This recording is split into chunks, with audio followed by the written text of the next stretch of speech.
Hello everyone, welcome back. Radhe Radhe ji सबको। Sir हमने chapter start कर रखा है cash flow statement. Last class में हमने प्रोविजन फॉर टैक्स के केसेस और एक छोटा कॉम्प्रिहेंसिव क्वेश्चन ट्राई किया था। इस क्लास का काम रहने वाला है एक कॉम्प्रिहेंसिव क्वेश्चन विद एडजस्टमेंट। एक क्वेश्चन खत्म होती है आपकी क्लास खत्म कर दूंगा। तो सर कुछ नया नहीं सिखाना, सब कुछ वैसा ही है जो आप सीख के आए हो। बस एक क्वेश्चन ऐसा कराऊंगा एडजस्टमेंट्स के साथ वाला, जहां पे कुछ वर्किंग नोट्स बनेंगे, आपका सीएफओ सीएफआई सीएफएफ तीनों बनेगा।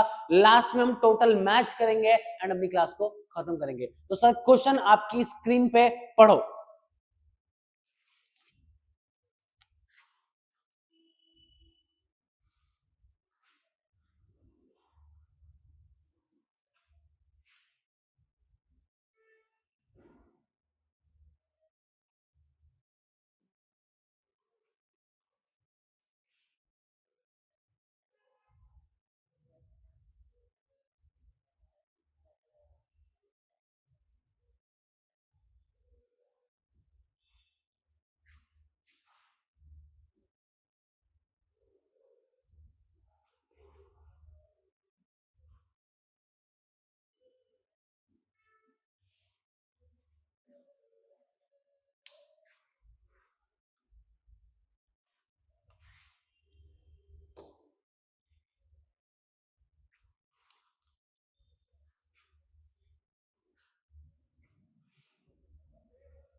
आ जाओ भाई स्क्रीन पे। अज्यूम लिया तुमने क्वेश्चन पढ़ लिया होगा।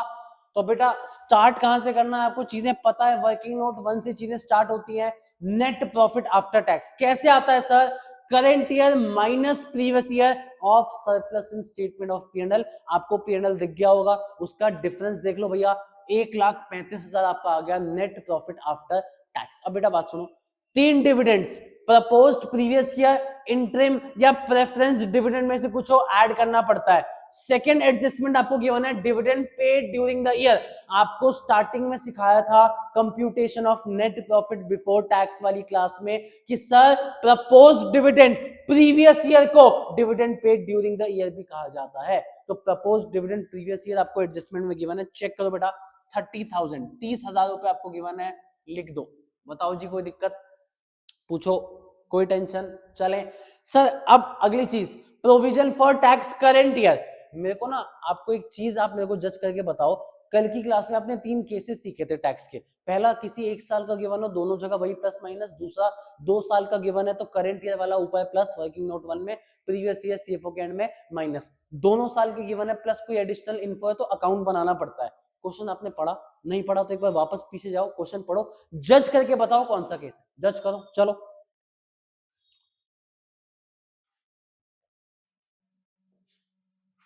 देख लिया? तो सर एक बात बताओ, हमें प्रोविजन फॉर टैक्स तो कहीं नजर नहीं आया, हमें एडजस्टमेंट में जरूर एक चीज नजर आ गई। जरा देख लो भाई मैं भी कहा है। हाँ भाई, हमें एडजस्टमेंट में जरूर एक चीज नजर आई, income tax paid during the year. मतलब income tax paid previous year आपको गिवन है 35,000 रुपए, 35,000 आपको गिवन है। सर ये तो प्रीवियस ईयर का ना इनकम टैक्स पेड, ये तो प्रीवियस ईयर के लिए यूज होता है सीएफओ के एंड में माइनस, दूसरा तो है ही नहीं। तो सर यही प्रीवियस ईयर का मानो और इसी को क्या मान लो, करंट ईयर का। दोनों को आप सेम अज्यूम करोगे और ऊपर लिखोगे plus provision for tax current year plus provision for tax current year. Amount लिखो सर 35,000। अमाउंट आराम से चेप दो बेटा, 35,000। चले सर इनकम टैक्स रिफंडेड कुछ गिवन है नहीं, ट्रांसफर टू रिजर्व मुझे कुछ दिखा नहीं, तो आओ भाई टोटल लगा दो। लगाओ भाई मेरे साथ total. Net profit before tax आपका निकल के आएगा, टोटल लगाते हैं भाई कितना आ रहा है, 165, 2 लाख। लो भाई नेट प्रॉफिट बिफोर टैक्स आपका निकल के आ गया 2 लाख रुपए। बताओ जी कोई दिक्कत? चले आओ भाई इधर आओ, यहाँ पे आओ, लिखो net profit before tax 2 lakh. Please wait कर रहा हूं, फॉर्मेट बनाओ। Cash flow statement according to AS3 revise particulars, ये आपका डिटेल्स है और ये आपका फाइनल अमाउंट। प्लीज फॉर्मेट बनाओ।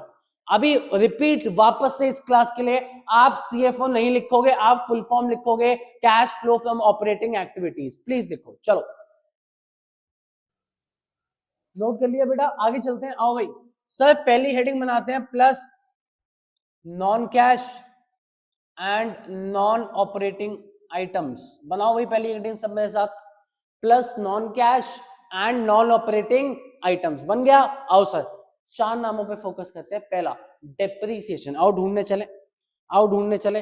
भाई मैंने चेक किया प्रॉपर्टी प्लांट एंड इक्विपमेंट, मैंने देखा नॉन करंट एसेट में उसकी वैल्यू बढ़ रही है, डेप्री कहीं गिवन नहीं है, डेप्री तो नहीं है जी। दूसरा नाम अमोर्टाइजेशन, कोई इंटेंजिबल एसेट ही नहीं है, काहे का अमोर्टाइजेशन। तीसरा loss on sale of any asset, sir adjustment में हमने कुछ बेचा ही नहीं, लॉस कैसे होगा। आखिरी interest on any loan, sir कोई इंटरेस्ट था क्या, था कोई इंटरेस्ट? बिल्कुल था सर, आपको एडजस्टमेंट नंबर 3 मिलेगा, interest on bank overdraft 4000। Sir किसी भी चीज पे इंटरेस्ट पे करे, यहां पे लिखोगे आप interest on bank overdraft, please लिखो 4000। नेक्स्ट हेडिंग साथ साथ लिखो माइनस नॉन ऑपरेटिंग इनकम्स, लिखो बेटा आराम से, माइनस नॉन ऑपरेटिंग इनकम्स। बताओ कोई दिक्कत? चलें 4 नाम इसके अंदर, रेंट, डिविडेंड, इंटरेस्ट रिसीव्ड, साथ साथ गेन ऑन सेल। चारों में से कुछ भी नहीं है, आराम से अपनी बैलेंस शीट छान मार लो, अपनी एडजस्टमेंट देख लो, चारों में से कुछ भी नहीं है, तो सीधा next heading operating profit before working capital changes. आओ भाई निकाल देते हैं, प्लीज डिटेल्स नहीं, अमाउंट वाली साइड में लिखना 2,04,000। बताओ जी कोई टेंशन, कोई दिक्कत? चल सकते हैं आगे। सर आगे आओ फिर, प्लस करो बेटा करंट एसेट का डिक्रीज, करंट लाइबिलिटी का इंक्रीज। बार बार बोल रहा हूं मैं, शॉर्ट टर्म्स यूज कर रहा हूं, CACL एरोज, आप फाइनल्स में इसको यूज नहीं करोगे। क्यों बार बार रिपीट करता हूं बेटा? ताकि तुम्हारे दिमाग में चीज घुस जाए कि मैं सीरियस हूं, बोर्ड्स में इन चीजों के नंबर कट जाते हैं, तो प्लीज ध्यान देना, आप ये शॉर्ट फॉर्म यूज नहीं करोगे। आगे आओ, माइनस करंट एसेट का इंक्रीज, करंट लाइबिलिटी का डिक्रीज। चलें देखें सर, देखें, आओ सर देखते हैं। सबसे पहले सबसे पहले आप आओ करंट एसेट्स की, करंट लाइबिलिटीज की तरफ। बेटा आपको मिलेगा बैंक ओवरड्राफ्ट। अब बच्चा कहता है भैया बैंक ओवरड्राफ्ट तो करंट लाइबिलिटी है, ठीक है, इसका इंक्रीज डिक्रीज देखना चाहिए। अब इसमें एक रीजन बताता हूं, ध्यान से सुनना, सुनना आराम से। बैंक ओवरड्राफ्ट मतलब आपने बैंक से पैसा उठाया, बैंक से पैसा अरेंज किया, कौन सी एक्टिविटी का पार्ट होता है? सर जहां तक हमें फॉर्मेट याद है, ये CFF का पार्ट होता है, क्योंकि पैसा उठाया। तो आज मेरी एक बात सीखो, कल आपने 2 पॉइंट सीखे, cash and cash equivalent, current investment, इनका इंक्रीज डिक्रीज नहीं देखा जाता क्योंकि ये नो फ्लो ऑफ कैश है, वो आपने एसेट के लिए सीखा। सर ऐसी कौन सी करंट लाइबिलिटीज हैं जिनका इंक्रीज डिक्रीज नहीं देखा जाता, आज वो बता दो। तो सर पहला, अगर कोई ऐसी चीज है जो CFF में जाती हो, फाइनेंसिंग में जाती हो, चाहे वो शॉर्ट टर्म बोरोइंग हो, चाहे वो बैंक ओवरड्राफ्ट हो, चाहे वो कोई लोन हो छोटा मोटा जो करंट लाइबिलिटी के अंदर आ रहा हो, कुछ भी हो, अगर वो फाइनेंसिंग एक्टिविटी में जाता है, उसका इंक्रीज डिक्रीज आप नहीं लोगे, ये पहली चीज। दूसरा, अभी आगे चल के आज की क्लास में चीज नहीं आएगी, नेक्स्ट क्लास में आएगी, तब भी दिखाऊंगा, अभी वापस याद दिला देता हूं।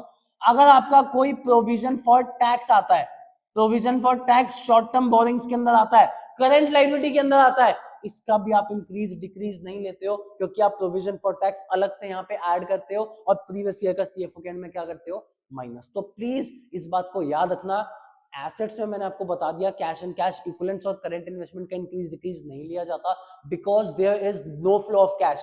कोई कैश का फ्लो नहीं है, ना इनफ्लो ना आउटफ्लो, नो फ्लो है तो कैश फ्लो में नहीं आएगा। दूसरी बात लाइबिलिटीज में 2 चीजों का ध्यान रखना, पहली चीज जो फाइनेंसिंग एक्टिविटी में जाती हो वो, और दूसरा प्रोविजन फॉर टैक्स, इनका इंक्रीज डिक्रीज आपको नहीं लेना है, बस। चले तो सर एक चीज समझ आ गई, शॉर्ट टर्म बोरिंग में जो बैंक ओवरड्राफ्ट है उसका इंक्रीज डिक्रीज हम नहीं देखेंगे। नेक्स्ट, ट्रेड पेबल्स बढ़ते हुए नजर आ रहे हैं 20,000 से। आओ फिर लिखो यार, यहाँ पे ट्रेड पेबल्स 20,000 से बढ़ रहे हैं, लिख दिया सर। एसेट्स पे आओ, इन्वेंट्रीज आपका 10,000 से बढ़ रहा है, आओ सो सॉरी, आओ भाई आओ, इन्वेंट्रीज 10,000 से बढ़ रहा है, negative. Next, trade receivables debtors 30,000 से कम हो रहे हैं, लिखो यार यहाँ पे, ट्रेड रिसीवेबल्स डेटर्स आपके 30,000 से कम हो रहे हैं, positive. Cash and cash equivalents increase decrease आएगा, नहीं आएगा, इग्नोर, खत्म भाई। लास्ट चीज पे आता हूं बेटा, लास्ट चीज लिखो please, minus income tax paid minus income tax paid previous year, same वही वाला टैक्स आप माइनस करोगे क्योंकि ये केस नंबर 1 है। जब किसी एक साल का टैक्स गिवन हो ईदर करंट और प्रीवियस ईयर, वही आप ऊपर ऐड करोगे, वही नीचे क्या करोगे माइनस। यहां से आपका क्या निकल के आएगा बेटा, CFO, बोले तो cash flow from operating activities. Answer आपको निकाल के दे देते हैं सर, 2,04,000 प्लस 50,000 माइनस 45,000, लिख लो भैया 2,09,000 आपका आ गया CFO, cash flow from operating activities. Positive है तो cash flow from operating activities. Doubt?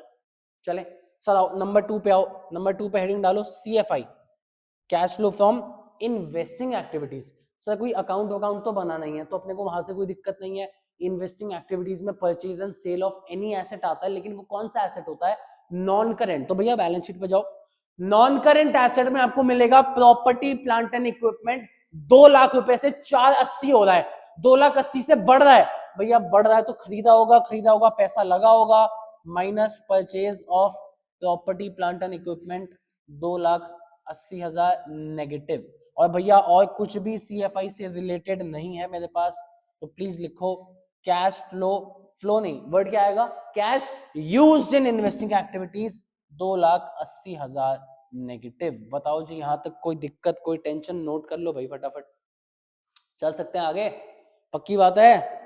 आओ फिर आगे आओ, तीसरा नाम डालो बेटा CFF, cash flow from financing activities. तो फाइनेंसिंग में क्या करना है, सबसे पहले अपनी लाइबिलिटीज पूरी साइड छान मारो। सबसे पहले शेयर होल्डर्स में बेटा आपको दिखेगा शेयर कैपिटल 3 लाख से 4.5 लाख हो रहा है। सर बढ़ रहा है तो हमने शेयर्स इशू करे होंगे, प्लस करो इशू ऑफ शेयर्स, प्लस करो बेटा issue of shares 1,50,000 plus issue of shares 1,50,000। नीचे चलोगे रिजर्व एंड सरप्लस कोई काम का नहीं है। Short term borrowing, bank overdraft वहां छोड़ा था, यहाँ पे देखते हैं बैंक ओवरड्राफ्ट सेम है 50-50 इक्वल, तो भैया कोई बात नहीं, कुछ नहीं करेंगे। अगर बैंक ओवरड्राफ्ट इंक्रीज होता तो प्लस करते increase in bank overdraft, decrease होता तो माइनस करते डिक्रीज इन बैंक ओवरड्राफ्ट। कुछ नहीं हो रहा, इग्नोर। लास्ट पे आते हैं, मेरी जो 2 एडजस्टमेंट थी एक बार वापस रीड कर देता हूं। पहली तो इनकम टैक्स की थी, डन कर दी हमने। दूसरी आपकी गिवन थी डिविडेंड पेड, डिविडेंड पेड था, आओ यार माइनस करो ना यार, शेयर्स के बदले डिविडेंड देना पड़ता है, dividend paid during the year या फिर प्रपोज डिविडेंड प्रीवियस ईयर। जो ऊपर वर्किंग नोट 1 में ऐड होता है वही सेम चीज यहां से माइनस होती है।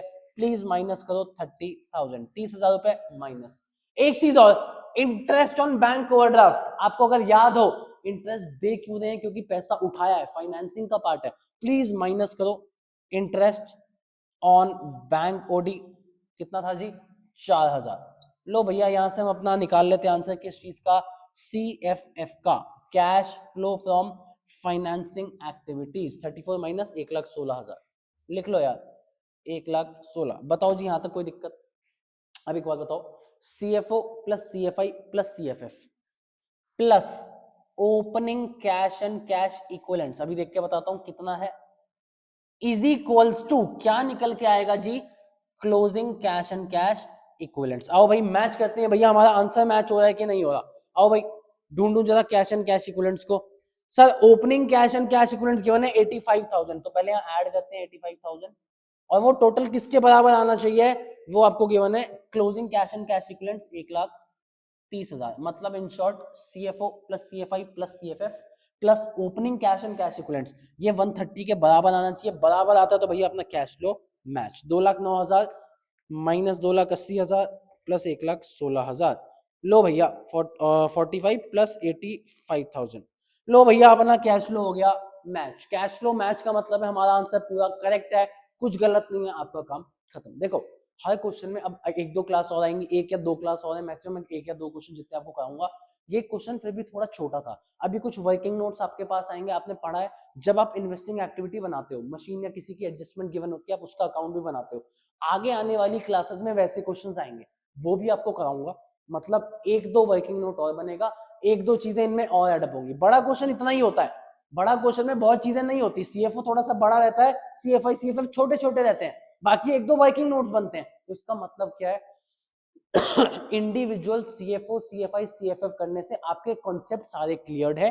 कंसेप्ट में नया कुछ नहीं सिखाना, बस प्रैक्टिस करनी है कि बड़ा क्वेश्चन एक बारी में मैच कैसे करते हैं। बड़े क्वेश्चन में आप कोई चीजें भूल तो नहीं सकते, आप कोई चीज छोड़ तो नहीं रहे, वो चीज चेक करनी है, बाकी सब कुछ ओके। तो हर क्वेश्चन में ये चीज मेरे साथ जज करो, मैं कैसे चीजों को फाइंड आउट कर रहा हूं, मैं कैसे चीजों को ढूंढ ढूंढ के लेके आऊं। अज्यूम्ड आपको आज की क्लास समझ आई होगी। Thank you so much, Radhe Radhe, मिलते हैं आपसे नेक्स्ट क्लास में।